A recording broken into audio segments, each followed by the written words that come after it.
Assalamualaikum warahmatullahi wabarakatuh. Perkenalkan, nama saya Hanita Hani. Saya dari Prodi Manajemen dengan NIM 28923-589. Di sini saya akan mempresentasikan tugas UTS Manajemen Keuangan dengan dosen Dermawan SEMM. Apa yang dimaksud dengan manajemen keuangan? Manajemen keuangan adalah seni dan ilmu dalam mengelola dana, baik itu untuk individu, bisnis, atau organisasi. Proses ini melibatkan berbagai kegiatan yang sangat penting seperti perencanaan, pengalokasikan dana, pengendalian, dan evaluasi keuangan untuk mencapai tujuan finansial secara efektif dan efisien. Dalam praktiknya ini bukan sekadar menjaga agar angka-angka di buku besar tetap seimbang, tetapi juga tentang memaksimalkan setiap yang diperoleh, diinvestasikan atau dibelanjakan. Dengan kemajuan teknologi dan perubahan dinamika pasar yang terus-menerus, manajemen keuangan modern telah bertransformasi menjadi lebih dari sekadar angka. Kini ia melibatkan analisis mendalam, prediksi, dan strategis yang tidak hanya mengamankan saat-saat ini, tetapi juga memastikan pertumbuhan jangka panjang. Dari merencanakan anggaran rumah tangga hingga mengelola aset miliaran dolar perusahaan multinasional, prinsip manajemen keuangan tetap sama: mendapatkan, menggunakan, dan mengelola keuangan dengan cara yang cerdas dan produktif. Pentingnya manajemen keuangan terlihat jelas ketika kita menghadapi krisis keuangan atau ketika kita berusaha mencapai tujuan finansial yang ambisius. Tanpa dasar yang kuat dalam manajemen keuangan, bahkan kapal terbesar sekalipun bisa tenggelam dalam badai ekonomi. Oleh karena itu, memahami dan menerapkan prinsip-prinsip manajemen keuangan bukan hanya pilihan, melainkan keharusan bagi siapapun yang ingin berlayar lancar maju menuju masa depan finansial yang aman dan sejahtera. Fungsi manajemen keuangan. 1. Pengawasan keuangan. Fungsi ini bertanggung jawab untuk memastikan semua transaksi keuangan dicatat dengan akurat, memberikan kontrol yang ketat atas pengeluaran dan pemasukan perusahaan. 2. Perencanaan keuangan. Manajemen keuangan memainkan peran kritis dalam merencanakan kebutuhan finansial masa depan perusahaan, termasuk mengalokasikan anggaran untuk proyek dan operasi sehari-hari. 3. Alokasi sumber daya. Fungsi ini melibatkan pengalokasian sumber daya keuangan yang efisien ke dalam berbagai divisi atau proyek dalam perusahaan, memastikan bahwa setiap unit mendapatkan dana yang sesuai dengan kebutuhan operasionalnya. 4. Pengambilan dan analisis keputusan. Dalam fungsi ini, manajemen keuangan menggunakan data finansial untuk membantu dalam mengambil keputusan strategis, memastikan bahwa keputusan tersebut didukung oleh data konkret dan analisis mendalam. 5. Pengendalian risiko. Manajemen keuangan mengidentifikasi dan menilai potensi risiko finansial yang dihadapi perusahaan serta mengembangkan strategi mitigasi untuk meminimalkan dampak negatif dari risiko tersebut. 6.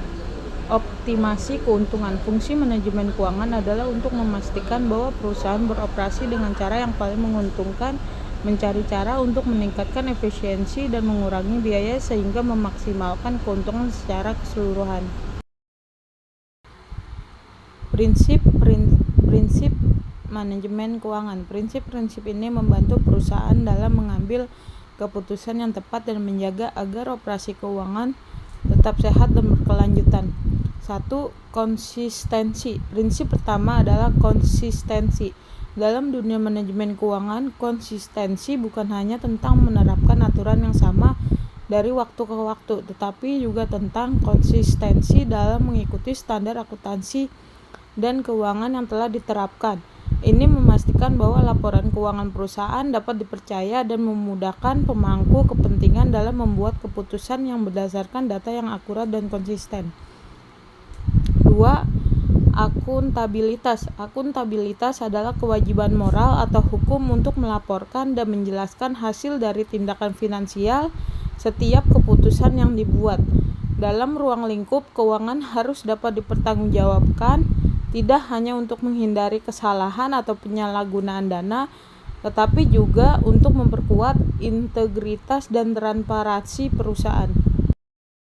3. Transparansi. Transparansi adalah kunci dalam manajemen keuangan yang efektif. Hal ini berarti semua aktivitas keuangan harus jelas, terbuka, dan dapat diakses oleh semua pemangku kepentingan yang relevan. Transparansi ini tidak hanya membantu dalam membangun kepercayaan, tetapi juga memungkinkan pengambilan keputusan yang lebih informasi dan akurat oleh manajemen dan investor. 4. Prudensi. Menerapkan prinsip kehati-hatian dalam manajemen keuangan berarti selalu mengambil pendekatan yang paling aman dalam mengestimasi aset dan kewajiban. Prinsip ini menghindarkan perusahaan dari resiko keuangan yang tidak perlu dengan mempromosikan keputusan yang didasarkan pada analisis risiko yang cermat. 5. Kelangsungan hidup. Prinsip kelangsungan hidup menggarisbawahi pentingnya menjaga perusahaan tetap beroperasi dalam jangka panjang. Ini melibatkan manajemen risiko yang baik, perencanaan keuangan yang produktif, akan kesiapan untuk beradaptasi dengan perubahan ekonomi atau bisnis yang dapat mempengaruhi stabilitas keuangan. 6. Integritas. Integritas dalam manajemen keuangan berarti bahwa semua laporan dan catatan harus akurat, lengkap, dan jujur. Ini adalah fondasi yang menjamin bahwa keuangan perusahaan dijalankan dengan cara yang etis dan sesuai dengan regulasi yang berlaku. Dengan menerapkan prinsip-prinsip ini, sebuah perusahaan tidak hanya akan dapat mengelola sumber daya keuangannya dengan lebih efektif, tetapi juga membangun reputasi yang kuat di mata investor, regulator, dan pasar secara keseluruhan. Mari kita lanjutkan perjalanan ini dengan menjaga prinsip-prinsip manajemen keuangan di hati untuk memastikan setiap keputusan finansial kita membawa kita lebih dekat dengan tujuan yang lebih besar. Tips manajemen keuangan. 1. Buat anggaran yang realistis. 2. Kontrol pengeluaran impulsif. 3. Utamakan pembayaran utang. 4. Investasi untuk masa depan. 5. Manfaatkan teknologi keuangan. 6. Edukasi keuangan berkelanjutan.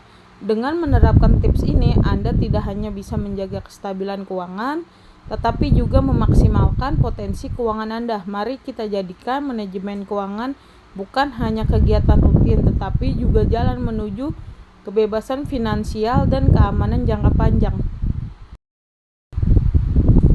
Apa sih laporan keuangan itu? Laporan keuangan adalah ringkasan informasi keuangan yang disajikan secara sistematis dan terstruktur yang mencerminkan hasil operasi, posisi keuangan, dan arus kas suatu entitas atau perusahaan dalam periode tertentu. Laporan keuangan disusun berdasarkan prinsip akuntansi yang berlaku umum seperti Standar Akuntansi Keuangan (SAK) di Indonesia atau International Financial Reporting Standard yang di dunia internasional.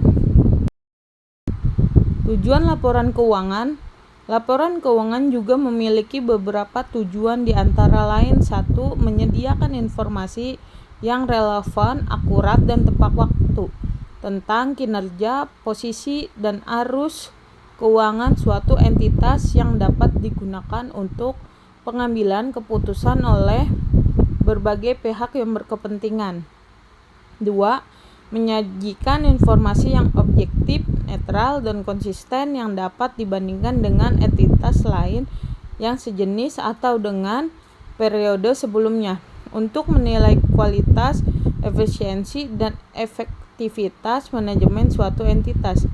3. Memenuhi kewajiban hukum, peraturan, atau kontras yang mengharuskan suatu entitas untuk menyampaikan laporan keuangan kepada pihak tertentu seperti otoritas pajak, regulator, atau auditor. Jenis laporan keuangan. Laporan keuangan terdiri dari berbagai jenis yang masing-masing memiliki fungsi karakteristik tersendiri. Berikut adalah 4 jenis laporan keuangan utama yang umum digunakan oleh entitas bisnis. 1. Laporan laba rugi, yang menunjukkan pendapatan, beban, dan laba atau rugi bersih yang diperoleh suatu entitas dalam periode tertentu. biasanya 1 tahun atau 1 kuartal. Laporan laba rugi juga disebut sebagai laporan hasil usaha, laporan pendapatan, dan laporan ekuitas. 2. Laporan posisi keuangan yang menunjukkan aset, kewajiban, dan ekuitas yang dimiliki suatu entitas pada tanggal tertentu. Biasanya akhir tahun, akhir kuartal. Laporan posisi keuangan juga disebut sebagai neraca, laporan kekayaan bersih, atau laporan sumber dan penggunaan dana. 3. Laporan arus kas yang menunjukkan penerimaan dan pengeluaran kas yang dilakukan suatu entitas dalam periode tertentu, yang klasifikasikan menjadi 3 aktivitas, yaitu aktivitas operasi, aktivitas investasi, dan aktivitas pendanaan. Laporan arus kas juga disebut sebagai laporan perubahan kas, laporan sumber dan penggunaan kas, atau laporan aliran kas. 4. Laporan perubahan ekuitas yang menunjukkan perubahan ekuitas yang dimiliki suatu entitas dalam periode tertentu yang disebabkan oleh laba atau rugi bersih, dividen, saham tambahan, atau transaksi lainnya. Laporan perubahan ekuitas juga disebut sebagai laporan perubahan modal, laporan perubahan kekayaan bersih, atau laporan perubahan posisi keuangan.